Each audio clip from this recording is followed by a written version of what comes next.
tataw lamang nga walay lain nga angay natong pangitaon, ang Ginoo lamang. Mayong adlaw kanatong tanan, kini si Reverendo James Sumawas gikan sa Society of the Holy Family, usa sa mga bag-ong diakono sa Archdiocese of Cebu.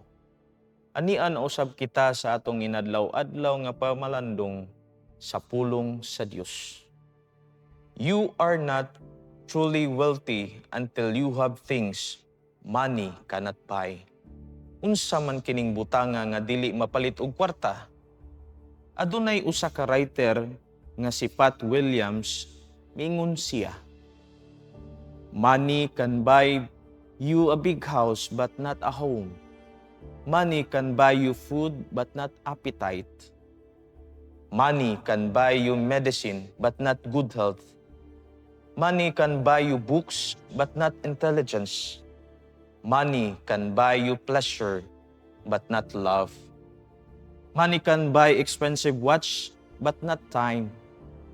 Money can buy people but not friends. Money can buy votes, integrity, power, but not credibility." Kini nagpamatuod og tataw lamang nga walay lain nga angay natong pangitaon, ang Ginoo lamang. Dili lang kay mangita kita niya tungod kay nabusog kita sa pagkaon na iyang gihatag, kundili sa pagpaninguha na siya may kalabutan sa atoang pagkinabuhi adlaw-adlaw. Si Archbishop Fulton Sheen nag-ingon na kinahanglan mangayo kita sa grasya sa Ginoo kada adlaw. Grace is a participation in the nature and life of God. Ang punto mao nga magsunod kita sa Ginoo tungod kay nahigugma kita niya, o tungod lang ba kay aduna kitay gikinahanglan kaniya. Kasagaran ra ba nato muduol lang kita sa Ginoo kung adunay suliran? Maninguha kita na muduol sa Ginoo aron magampo, dili lang aron mangayo, kundili aron maminaw ug magpasalamat kaniya. Kita gipahinumduman sa atoang Ginoong Hesus nga siya mao ang pan nga naghatag og kinabuhing dayon. Ang kalibutan ra ba, daghan kaayong mga butang nga gi-offer sa atoa: kabtangan, kwarta, kaharuhay ug kadungganan.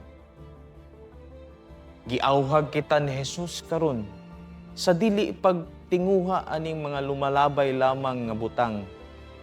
Inay pagtinguha sa espirituhanong butang sama sa paghigugma, pagtuo, paglaom ug pagtinguha sa kinabuhing dayon.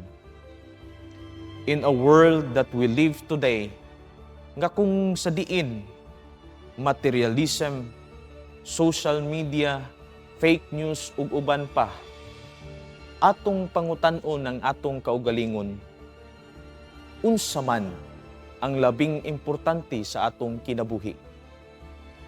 We have to put God at the center in our daily life. Kay ang pagtuo kaniya dili lamang pagpangayo og milagro, kundili ang matinud-anong pagdawat nga siya mao ang Kristo, ug nga mosunod kita sa iyang mga sugo aron magkahiusa kita niya uban sa Amahan ug sa Anak ug sa Espiritu Santo. Amen.